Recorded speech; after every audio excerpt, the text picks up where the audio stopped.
Hello and welcome back. This is David from the Personal Finance Squad. We just finished section 1.1 going through our expenses, exercising to try to figure out what those expenses actually are in every given month and throughout the year, as that can happen periodically. That leads us into section 1.2. We've talked about supplemental budget items more than once. You're going to see this is one of your key pieces to being successful with your budget. And the reason is once you know what they are, you can account for them and you can pay for them. And that makes you feel comfortable. And what happens to the people who don't? What we pointed out in another example is there are two bills of $213 that came in quarterly and they weren't accounted for. And all of a sudden you realize that's $213, and if I don't track my money, I can keep getting hit like this all year long and I can end up in trouble. And the reason is it's out of sight, out of mind. If you have a practice of not looking at things because they're infrequent, that can get you into bad habits. So what we want to do here is look a little bit into this section. We've seen this a few times already, so I don't know that I really need to go through it in depth. You just have to think about, again, the things that can happen in your life and what applies to you, or from the exercises we're going to provide for you if you're building this out for the first time. So a couple of good examples to go through here. There's $108 here for the DMV or license plate renewal, depending on where you live and if you drive a car, and trash. In both cases, I have to pay these. So this is an annual bill. This is quarterly. So it's simple math. We say I have $108. I divide it by 12.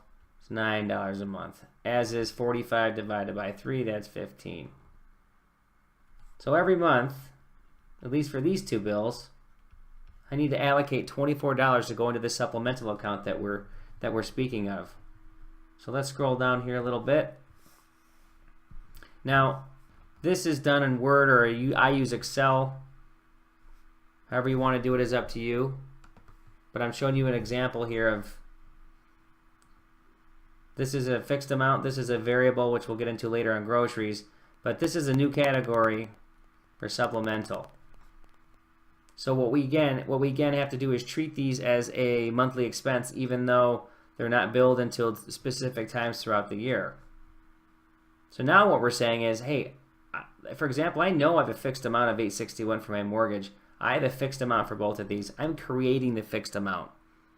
This gets every item in our budget to be a fixed amount. So technically here you see also that really for all of these supplemental items, it's not necessarily a due date in that particular month, but you have to pay for those in the given month cycle. You can't skip.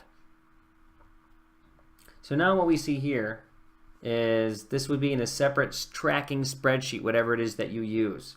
So you have this that counts for all the bills and supplementals mentioned, which you need to pay, but when you pay the supplemental, you're paying it to a separate bank account and you're tracking it in a separate spreadsheet. So you can see here I kind of put a loose example in here where you have license plates listed in trash service, and this is January, of course, all the way through December. So you can see here, if it's, let's say trash service is due quarterly, which we know, you'd have 15 here, and then in the month of March, the bill would actually be due, and you'd have this $15 up here. So we know in March, $45 is due, right? So in this example, the $15 for March won't necessarily hit in here because it's already going to be taken out of the budget for that month. You're just going to cancel out that number. And then the other $30 is going to have to go back into your bank account to cover it. So the bill's going to be $45. $15 was already taken out in the current month, and $30 was given in from the supplemental account back to your main bank account, which totals $45, and hence you get a balance of $0. You cancel out the income versus the expense. So again, the importance of doing this here is that when you know what all these bills are, you're covering everything. You don't get the surprises. So you may feel, hey, I'm working off of a reduced amount of money when you start really shaping this budget up. But you're going to feel real good when that bill is due and you have the money to pay for things. So I like to say here, just as a few quick reminders, we want to prevent being dinged with unexpected bills that can throw a budget in the negative. And it can happen one of two ways, right? Which we're mentioning, like if you don't track, there's going to be months where you may not have enough money to pay for the bills, pay for those expenses. And then in some months there may be a surplus due to periodic expenses not coming due. That's where you get trapped. So really, this item here results into this. So let's just say $24 that we've talked about